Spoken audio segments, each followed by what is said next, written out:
രണ്ടാമത്തെ തട്ടി. അപ്പം സ്വാഭാവികം ഇരിക്കുന്ന ഭാര്യയ്ക്ക് എന്തെങ്കിലും വാങ്ങിക്കൊണ്ട് വരണ്ടേ.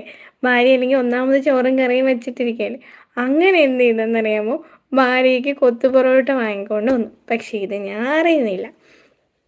അതറിയാതിരുന്ന ഞാൻ രാവിലെ എണീറ്റ് അന്ന് എന്താ ഉണ്ടാക്കിയത്? സ്പഗറ്റി എങ്ങാണ്ട് ഉണ്ടാക്കി. ഓക്കെ. സ്പഗറ്റി എല്ലാം ഉണ്ടാക്കി കഴിഞ്ഞ് പകുതിയായപ്പോൾ കൊട്ടു പൊറോട്ടയും കൊണ്ട് ഫ്രിഡ്ജിൽ നിന്ന് എടുത്തുകൊണ്ട് വന്ന് വെച്ച്. അപ്പോഴത്തേക്ക് ഞാൻ ഇങ്ങനെ നോക്കി. എന്നിട്ട് ഞാൻ ചോദിച്ചു, ഇത്രയും നേരം ഇതുണ്ടായിരുന്നെങ്കിൽ പറഞ്ഞുകൂടായിരുന്നോ എന്ന് ചോദിച്ചു. എന്നിട്ട് പിന്നെ ഞാൻ സ്വരം താഴ്ത്തിയിട്ട് അന്ന് സ്കൂളിൽ പോകാൻ കുറച്ച് സമയം ഉണ്ടായിരുന്നു. അങ്ങനെ ഞാൻ എന്ത് ചെയ്തെന്നറിയാമോ? പെട്ടെന്ന് ഞാൻ വിചാരിച്ച് വീഡിയോ എടുക്കാമെന്ന്. അങ്ങനെ ഞാനത് ഓവനിൽ വെച്ചിട്ട് ചൂടാക്കിയിട്ട് പിന്നെ കുറച്ച് മല്ലിയിലയും അതിൻ്റെ മുകളിൽ വെച്ച് ഒരു മുളകും എടുത്ത് അതിൻ്റെ മുകളിൽ വെച്ച് ഇതാക്കി. എന്നിട്ട് എന്ത് ചെയ്ത് പിന്നെ കൊത്തുപണി അതും ഇതുമൊക്കെ ചെയ്ത് വന്നപ്പോഴത്തേക്ക് സമയം കഴിഞ്ഞു.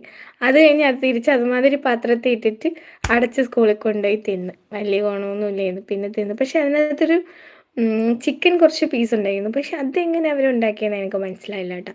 അത് മീൻസ് എന്തോ ഒരു ബാറ്ററിൽ മാവിൽ മുക്കി എന്തോ ഫ്രൈ ചെയ്തതാണ്. അത് കുറച്ച് ടേസ്റ്റി ആയിരുന്നു. കൊത്തു പൊറോട്ട